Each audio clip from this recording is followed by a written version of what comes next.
Assalamu alaikum warahmatullahi wabarakatuh, everybody. I'm Preacher Mars, host of the SOS the Shout Out Show. Happy Sunday. I hope everybody's having a good time. And if you're not going to get it together on Sunday, guess what? Tomorrow, brothers and sisters, is Memorial Day. So you don't have to worry about anything. You can enjoy your Monday, hopefully a federal Monday. You don't have to worry about going into work. You're going to get those barbecues out, get them cracking. This Memorial Day is a little bit different for a lot of folks. We do celebrate the loss of life in foreign wars and local wars. But this is, we just had a war with COVID, a war with the pandemic, a war with our better selves. And I think we're coming on the other side of it. Thank goodness, alhamdulillah, for things like, vaccinations, people getting together, people trying to be safe, take precautions about how they meet. It's a beautiful thing. And it kind of ties into our topic today. Our topic today, of course, is winning with purpose. Now, before I get into that, top of the hour, I'm going to give a shout out. First of all, Sister Reed is back home from the hospital. Alhamdulillah, alhamdulillah, alhamdulillah. Sister Reed, thank you for getting back from the hospital. Listen to what those doctors says, and we are happy, all of us, the Shout Out Show family, the Shout Out Show soldiers. We're very happy that you are at home.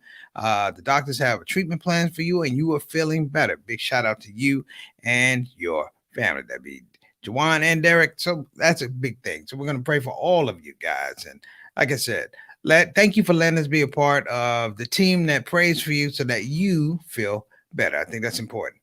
Also, brothers and sisters, I'm going to get this right out of the way right now. I will be flying solo today. My sidekick, my partner in crime, Sister Satana Whitfield, will not be here today. And for a very good reason. She's celebrating the nuptials of her niece, Sister Aaliyah, and her new husband, AJ. For myself and everybody associated with the Shout Out Show and Permissible Laughter, AJ and I just forgot the sister's name. AJ and your wife. Congratulations. And it's really exciting because they look like they're a young couple. So it looks like, they plan to be with each other for quite a long time. And that's inspiring. So anybody out there who hasn't got married, anybody who's been thinking about getting married and haven't found the right person, look, don't give up. These are two young people that found each other. And I hope that everybody finds somebody that makes them happy. All right. So I want to get to our topic really quickly. And the topic is something that I think all of us should actually look at. It's the idea of winning with purpose. Again, that's winning with purpose. When I say winning with purpose, I've chose that title because I didn't want to say winning on purpose, because that talks about a deliberate action to win. And I thought it would undercut the idea that deliberacy has so much to do with planning. It has so much to do with prioritizing things. And, deliberate just says, I'm trying to win for this particular action. Overall planning, purposeful, the idea of winning with purpose, if there's a way to say it comes from the etymology of another word or another phrase, usually you do the etymology of a word. We're going to do the etymology of a phrase, and that is purposeful living. You see, winning with purpose comes from purposeful living. Why is purposeful living important, brothers and sisters? Because to win with purpose, it belies the fact that you have to have a certain nomenclature. You have to have a certain structure. You have to have a certain chain of command that things fall into. Because, people get confused with goals and purpose.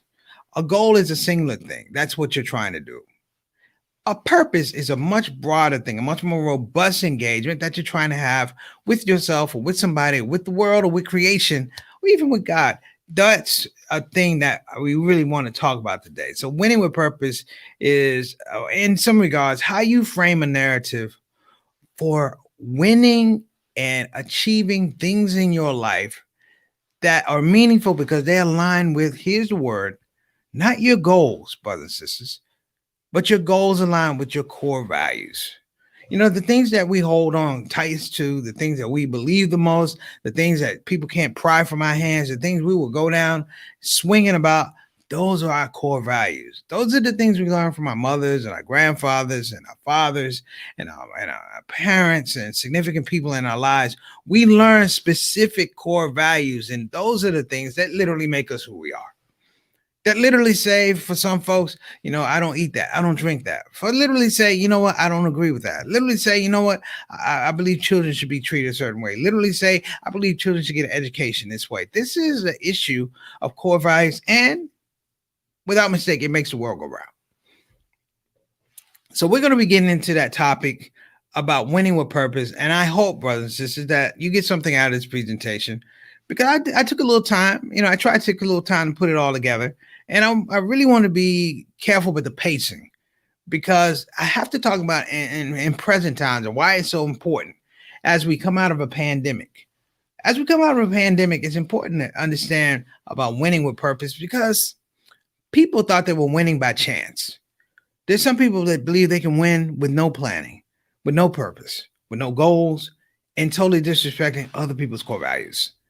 Even as we come out of the pandemic, brothers and sisters, make no doubt, we are a wounded humanity. We are humanity who almost has a pulled hamstring. Even when it heals, we still have hesitation to fully exert that hamstring. Why? Because it's a soft tissue muscle. You can go back to really re-injuring the hamstring. We're learning again how to crawl before we walk and walk before we run. And I think, this is a really, really important topic. So we're going to be right back.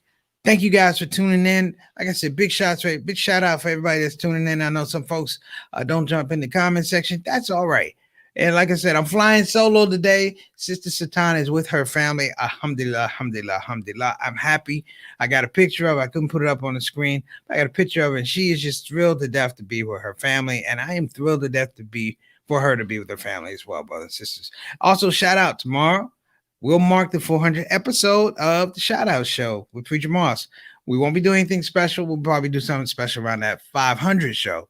But for 400, we just wanted people to come in. We're going to make it a fun, inshallah, a fun, More Better Monday. So without further ado, let's get it cranking. I'm Preacher Moss, and this is the ShOUT Show.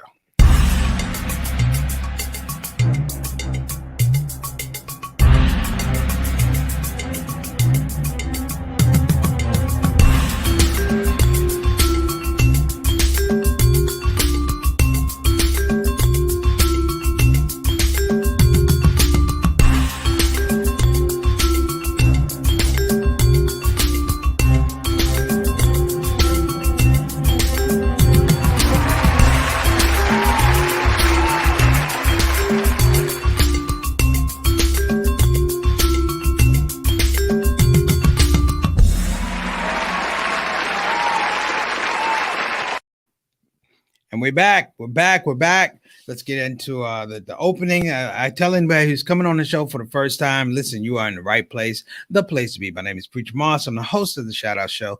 Let me again say I'm the host. I am not the owner of this platform. The people own this platform. The people make this platform what it is and what it will be. From the beginning to the end, from show 1 to show 400 tomorrow, it has been so much about the people and what they give to me in terms of just organically sharing ideas, goodwill, things like that. This will make the show. And I feel like, we have an open door. Anybody can come. We might not see people for a while. Why? Because they're living their lives. But when they come back, man, they come back with good spirit. They come back with great intentions. And, it just makes the show, again, that much more of a pleasant experience, not just for myself, but for everybody. So let me get into the comment section. If you're not been here on the show if you're coming on the show for the first time, it's real clear. It's real easy, brothers and sisters. You can actually get into the comment section. Let us know who you are, because throughout the show, people people tell who they are, their ideas and things like that. So, you can come on in. We have people coming to the comment section already. So listen, if you want to get in there, don't be a stranger. Don't act shy. This is the ShOUT Show. This is not the Act Shy Show. Okay. So I hope you don't mind, but I got to give a shout out to my stars in the building. Stars in the building be the ShOUT Show family, the ShOUT Show soldiers. I see some who have not been here for a minute, and I'm going to shout them out. First of all, we'll give a shout out to Sister Reed, who's home from the hospital. I hope the tests are positive. We're happy you got home from the hospital. You got discharged. All of us have been praying for you. We appreciate you. And shout out to Satana. Reed saying congratulations to your niece and her new husband. Her first husband, I want to say that. New first husband. Her new husband. And shout out to them and best wishes and success in the future. We got an all-star who's also in the building. She just dropped in. Sister Christy Santiago, who has checked into the building. How you doing, sister? Nice to have you back here on the Shout Out Show. It's always a pleasant situation. I know you're going, boy, you owe me a call. I do owe you a call. That's right. I admit my faults. Sister, I admit my faults. Now I will give you a ring. Things have been a little bit busy with graduation. It's family. So I hope you're doing well, and we hope that you're doing well, because I know at one point in time you were taking care of your aunt. May Allah continue to bless you, guide you, and give you strength in doing so. So I want to make sure that we say that and we give a shout out to your aunt, and we pray that inshallah she's feeling well. May Allah give her shifa and a robust recovery. Okay. All right. And wa alaikum assalam rahmatullahi barakatuh. My main man, Altaf Rashid. My main man, my brother from another mother. This man is the ambassador, the official ambassador from Canada. I know there's other shows, other live stream. How many people could say they have an ambassador to our show? Who? We can, the Shout Out Show. And this brother is here every day, make sure things are okay on the U.S. side of the border and the Canadian side of the border. Some of the things we say, the jokes, sometimes they have to be translated in currency. You know, I'm just saying, a loony and a toonie. My man is right here to make sure that it happens. All tough as always, brother. I'm not gonna say you're welcome on the Shout Out Show. This is your platform, and you come in here anytime. All you people, I'm gonna tell you something. If there were keys I could give you to the building of the Shout Out Show, all of you would have keys. All right. And we have a sister. She hasn't been here for a while. Sister Kathina, how are you, Sister Kathina? How is your daughter? How is military service? You know, I remember these things. How are you feeling? I remember you a little bit under the weather. We hope that you're healing and back and happy and strong and successful and all these good things. And if you're not there all the way, we pray that Allah give you that space and that agency to have it happen. You know, happiness is so important in terms of health. Happiness is so important in terms of just relationships. You know, I'm talking on a metaphysical level, but a lot of times, sometimes we overlook that. So it's important for us to talk and ask brothers and sisters how they feel and speak more so to the spiritual currency that people have. I'm trying to get more into that. So sometimes I have to back out of the world a little bit and re-examine where I have my faults and come through like that. Look at Sister Santiago. You sure do. Yeah, I already said I do. I mean, on the dua, And we got Sister Aika all the way from Depok, Indonesia, checking in on the Shout Out Show. How are you, Sister Aika? I know she's been trying to put her business together, her catering business that she started during Ramadan. Alhamdulillah, alhamdulillah, alhamdulillah. You know, it's so important when you get out there and you have something that you believe in. You know, especially we're talking about winning with purpose. This is important. This is winning purpose. So what I'm going to do, I'm going to get to the show right now. And as people come into the comment section, you know, we're going to give them a shout out because you got to get that love. That's why it's called the Shout Out Show. But this idea of winning with purpose, you know, I'm going to tell you where I get it from. Everybody pulls their models of winning with purpose. I pull my models of winning with purpose from, of course, my family line. Now, this is a very specific thing I'm going to say about family. I watch generations and I understand and get interacted with generations with people who live life with purpose, but they lived in artificial environments that would not let them achieve their purpose. Literally would not let them win. You know, I am probably the last generation that can connect with grandparents and parents who lived in Jim Crow, segregation, racist South, all those type of things, whereby law was legislated, whereby you were not able to have the goals that you wanted to. I'm talking about a holistic framing of life for yourself and your family, your children, your job, your career. You couldn't have that because you had to have, you had to deal with restraints. Literally, you had to deal with restraints of law, Jim Crow, segregation. You know, so you know, I know that my grandparents, may Allah be pleased with them, they passed on, returned to Allah. But I had stories and relationships with them where they would tell me that you're the generation that doesn't have to deal with what I dealt with. You know, the amazing part of understanding them with winning with purpose is that they realized that they weren't going to win with purpose. So the idea, or let's say the goalpost was moved so that their children could have it, or at least they could instill in their children this whole idea of winning with purpose. So when the constraints of race, the constraints of Jim Crow law, those constraints, you know, were removed, you had a much more able, able-bodied and a much more engaged capacity to pursue things, whether it's education, whether it's law, whether it's property. By the time it got to my mind, I had watched my parents and I understood that by the time my parents had gotten to 1965, they were close to their 20s. They were close to their 20s or maybe a little into their 20s, and they had seen the fundamental shift. And even in 65, it didn't mean that even though you had the Civil Rights Act, it didn't necessarily mean that you had access. So they had to toil probably another 4 or 5 years. I know my mom went to HBCU, Howard University. My father went to Federal City College, where a lot of African Americans went to, and they processed out. My uncle went to DC Teachers College. I mean, we had all these situations that we're talking about. However, it was this congealed idea of what winning with purpose was, and it began with living a purposeful life. Now, I back up a little bit. The pandemic has reframed life for a lot of people, myself included. But it reframed life for a lot of people because it stripped away a lot of the artificial things that we hold on to. A lot of, I don't want to say excuses that we're giving, but I would say creating frameworks that you can be successful in. Whether it's music, whether it's art, one of the best things for me, alhamdulillah, my grandfather told me a long time, said, boy, I hope you own your own business because ain't no white man gonna hire you. And he was right. I have not been able to hold a job with a white man my whole life. I'm just being honest with you. And the reason is I didn't trust his intentions. I didn't trust his intentions. I didn't trust his information. I didn't trust his resources. I didn't trust his access. I just didn't trust him. Now, this is not to say that he was bad or anything like that, but I came out of a period whereby you couldn't trust it. And the reason you couldn't trust it is because it wasn't given to you. I have this thing, Imam Mufti Muhammad said something. I always love this quote.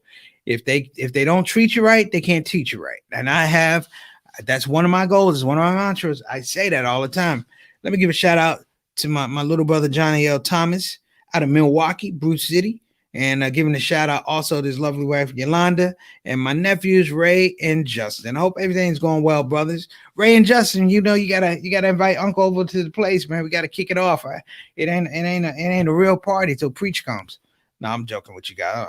I'm too. I'll come over there and fall asleep by 8:30. I ain't gonna lie. But it's good to see you, brothers, man. And it's the same thing, my nephews, Ray and Justin. It's like, they are in a different space. I said something on a couple shows ago, a while back. Said you have to be careful about how you speak to people, because I literally don't know all of the challenges that my own nephew's going through. People in my own family, young people around. I don't know the things, because you tend to think that, you don't have to deal with these things. It doesn't mean that you don't have your own set of unique challenges. And sometimes I speak, and I'm trying to speak from a good place, but I'm often speaking from a place that's uninformed, and I can.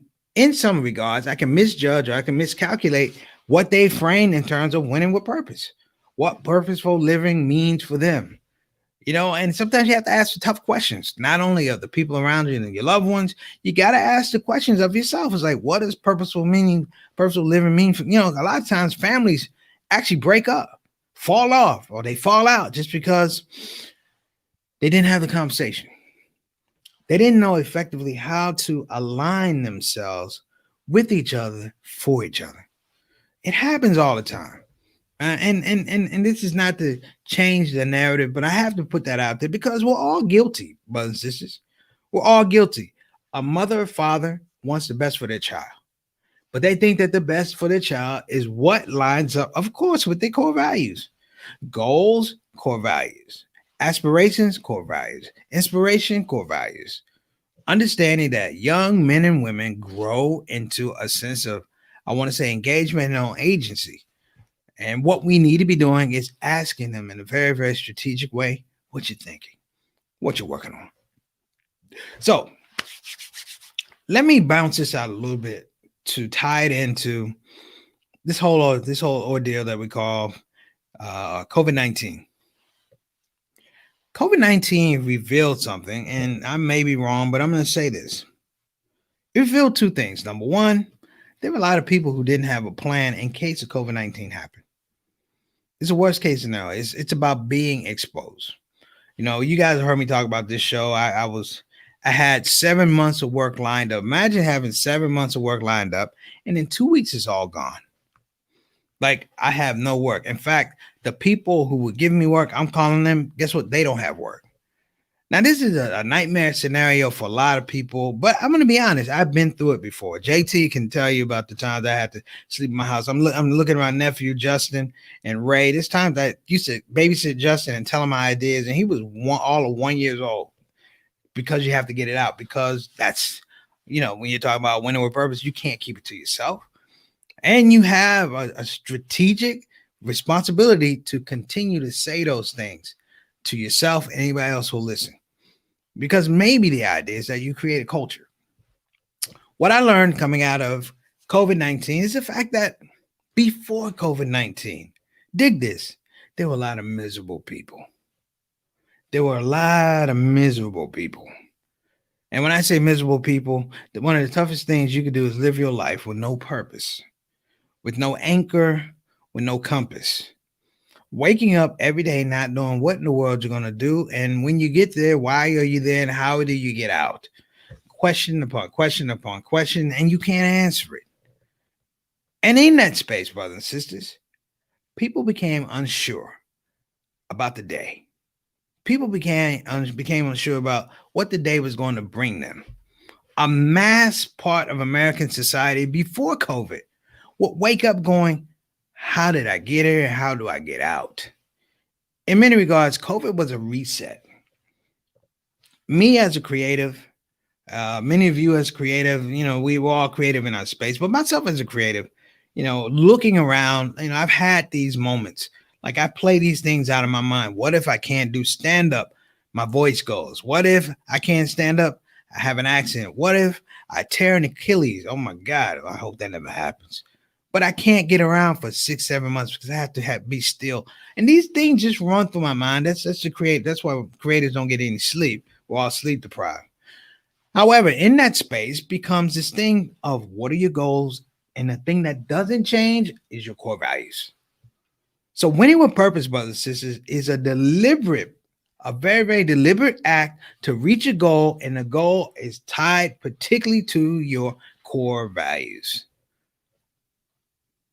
Now, a lot of people are going, well, what does that mean? What does it mean? And I'm going to tell you in some regards what it means. Because, brothers and sisters, you have to have a relationship, your own specific relationship with your core values.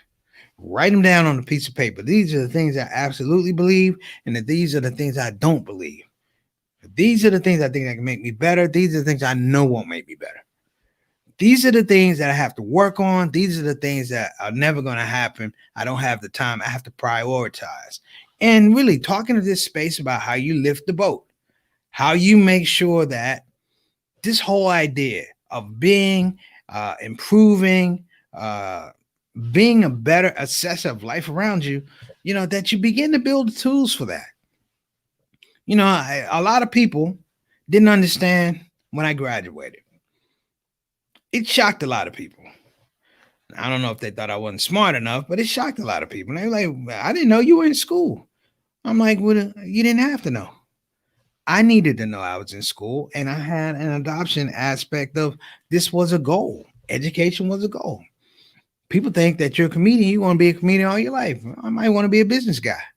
I know plenty of comedians that were great comedians. Guess what? They don't do comedy anymore. They own businesses. They own enterprises. Some of them own distribution centers.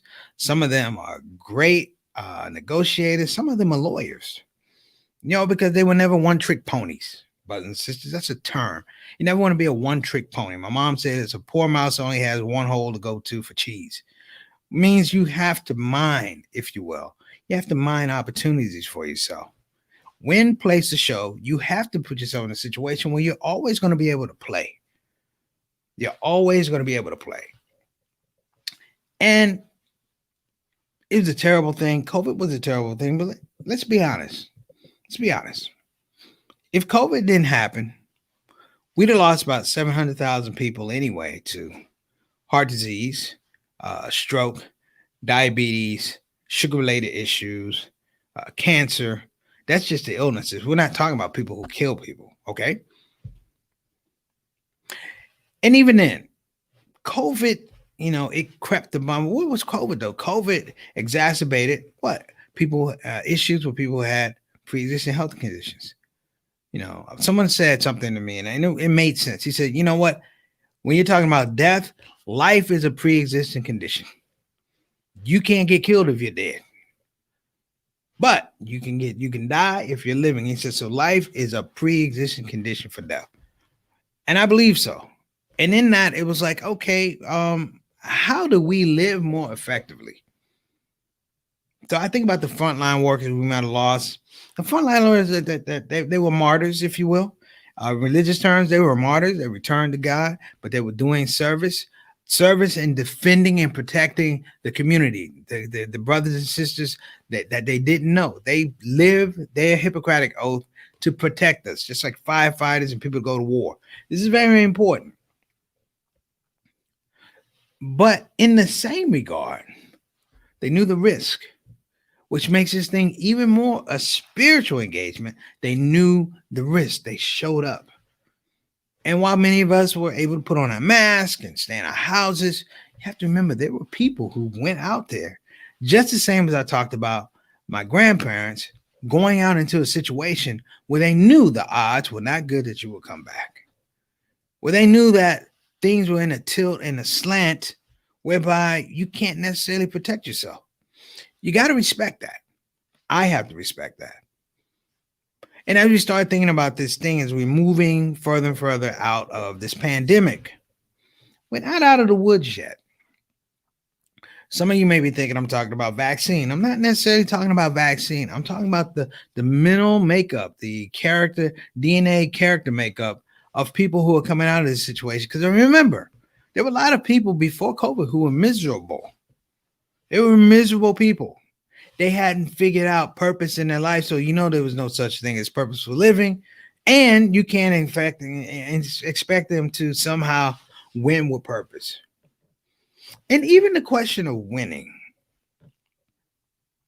Winning is a word. One of my old coaches, one of my old coaches, tennis coach, Mr. Rudy Beckman. He said it's all about perspective. He said if you don't have a proper approach to the game of tennis, but also the strategic approach to the game of life, he said it's a very fine line between winning and whining. So if you put an H in winning, it's whining with purpose. If you take it out, it's winning with purpose. And what does that have to say, brothers? It means that we have to be, in some regards, I'm not saying placated on this idea that we are right here all the time, that we can't beat our chest when things are good, and we can't express ourselves when things are bad. He said, however, you never can use that as a reason in either regard to stop working. You cannot use it in either regard to when you reach your goals, you can't stop working, because if you're winning with purpose, that particular goal is simply just something that's already aligned to your core values. It means that you are expressing your core values in different areas. So if we could wrap up, and I will, because I don't want to be long on Potluck Sunday. The larger question is, where do you see yourself in the process? When I say, where do you see yourself in the process? Are you actively engaged in the fact that you sit down and you talk about what your goals are? You talk about how your goals are attached to larger goals, or how they attach to your core values. When I say core values, it means that the things that hold you up, the things that I want to say frame who you are, whereby if you were not to win, even if you lost, people can see breadcrumbs for how you're trying to get someplace. And those breadcrumbs are distinguishable. And it means that if it didn't happen this time, it may be even easier or even more fulfilling to do it the next time. There was a question that was offered to me in one of these live streams. And they said, listen, if you are unhappy, they said, if you're unhappy or you don't know a pathway to happiness, can you still win with purpose? I said, absolutely. I said, absolutely. And they said, how? I said, it just means that in your space, you haven't developed enough of a mature apparatus to connect it to your core values. So you're talking about being happy. Happy has to be something that's not just happy, but being fulfilled, being satisfied, being engaged, being informed, knowing so much more about your environment is the thing that makes this palatable. It makes it real. I'll say this and I'm going to wrap up here. I heard Mr. Louis Farrakhan say something about 8-9 years ago in a speech. He's got a bunch of speeches. But he said something. Let me give a shout out. What's going on, Mama Son? Assalamu alaikum warahmatullahi wabarakatuh. Yes. Sometimes purpose is a byproduct of plain living. I'm about to get to that. You beat me to it. Mr. Farrakhan said, sometimes we can't realize that the absence of trouble, the absence of chaos, the presence of peace is where God wants you to be. He said, it may feel like it's boring. It may be disruptive to your heart that you don't hear cars and gunfire and people arguing. He said, it may be something that disturbs your nature, that when you walk out in the street, you don't see drugs, you don't see prostitution, you don't see abuse of alcohol. You don't see these things. And he said, it's a boredom, but it's a divine boredom. It's a divine boredom. And he said, the only thing that can replicate it is not here on earth. He said, you have to die to get to it. He said, that's heaven. And the closer that you congeal these things to have this divine boredom, if you will, meaning you're not worried about things, your bills or your kids eating, you've taken care of that. You somehow master that in your character to make sure that even if you can't give it to them, you've put it in your children and your family and your wife, that they know how to go out and get it. So it's not the idea that you have to come up with $100. It's that you have 4 people in your family and you've instructed them how to go out and find $25 each. And he said that is the problem. And it sounds bad. He said, but that's the problem with human beings. And he said specifically, that's the problem of the Black community. You sitting around waiting for somebody to give you $100 for this 5, 10, and you can add it up, brothers and sisters, and you can build something. Because even coming under the scope of developing revenue to build buildings, to build schools, to build colleges, he goes, that's where we come from. It's only in a space where we put more value on the chaos. We put more value on the disruptive nature of money, the disruptive nature of art. You can't sell an album these days without putting profanity on it. I can't do a comedy special probably for Netflix because I ain't gonna cuss. Thank you, Bob Sumner and Def Comedy Jam. I remember I couldn't do it. They said, you're a little clean. Can you dirty it up? I said, that's like saying, hey, Muslim, eat a pork chop. I said, I can't do it. They said, thanks for coming.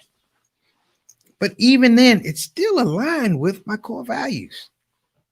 And can we be, for one of the few times in history, a people, brothers and sisters, a people who live and advocate for core values? Just last year, everybody was out protesting George Floyd. You know why you don't hear about it so much this year? And you'll probably hear nothing about it next year. Because the only goal they had was to go out and protest. They didn't make the inherent connections to core values. See, when you talk about King, and you talk about Malcolm, and you talk about Elijah Muhammad, and you talk about Mecca Evers. These are men. Fannie Lou Hamer. These are individuals where the march aligned. Listen, the march aligned to their core values. So it was never one march.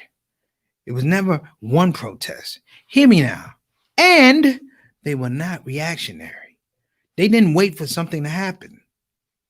They didn't wait for the crisis or a culminating event where everybody goes, doggone it, this is wrong.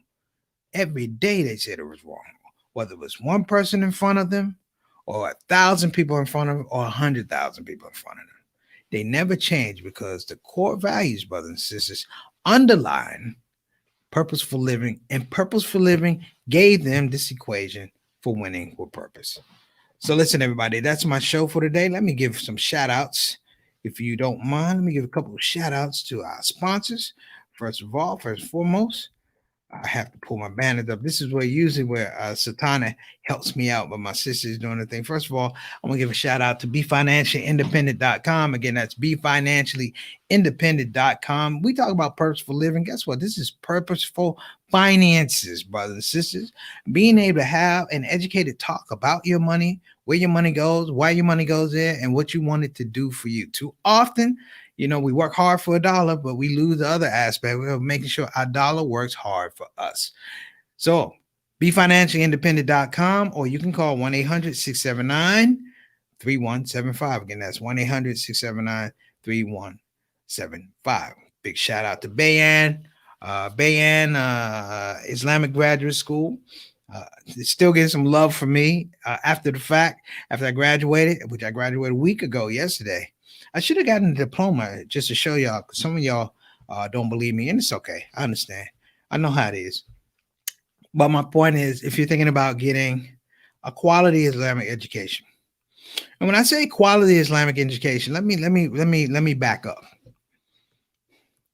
Because quality Islamic education be a quality education, period. Meaning that the learning and academia and the curriculum that you're engaged in allows you to engage the world a lot better. It may be through a particular lens, but it's not a discriminating lens.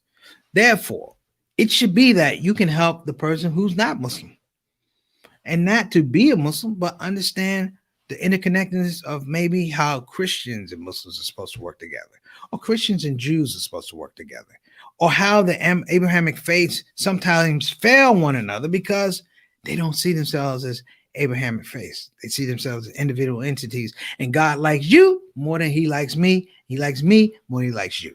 All right. So let's get out of here, brothers and sisters. I appreciate your time, and I hope you, I hope you enjoyed some of this. Let me give a shout out. This is our guest, brothers and sisters. Miss Maxine K will be on our Saturday spotlight.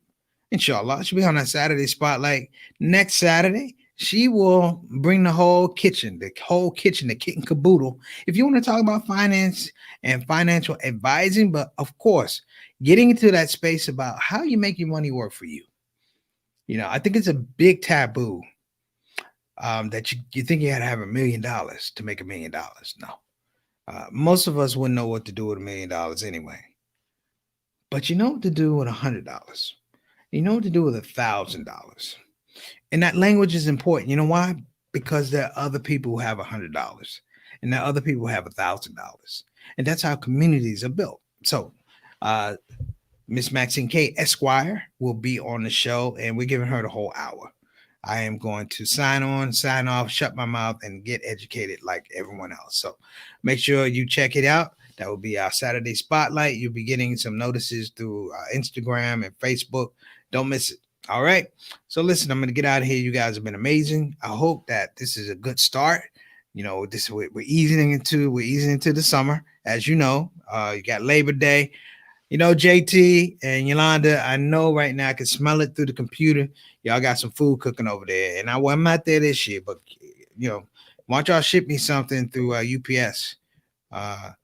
Yolanda's food so good, she had me thinking about eating stuff I don't eat. I saw some snow crabs. I was like, that's a whole foot over there. Look at that crab right there. But I had to let it go. I need crab that's already killed and cooked. I ain't trying to do no work. So listen, everybody, you've been great. I appreciate you. We're gonna get out of here. Just a little, like I said, and if there's anything I said that anybody would find disrespectful, it's not my intention. It's not my intention. I mean, I have good intention when we do these things, but a lot of times we have to be direct with ourselves, and we can't lie. Um, we can't lie to ourselves in terms of where we are, what we're doing, and the times we're in. We have to speak truth to power. All right, everybody. So listen, I appreciate you. We're gonna get out of here. Assalamu alaikum warahmatullahi wabarakatuh. Gonna give a shout out to Olive Branch Muslim Family Services. See you tomorrow, inshallah, on Mo Better Mondays. I'm Preacher Moss, and signing off for Sultana Whitfield, who's not here. But we hope she had a good time. She's been on the show almost 400 episodes, so yeah, I think she deserved a break. Take care of yourself. Assalamu alaikum warahmatullahi wabarakatuh. Preacher Moss.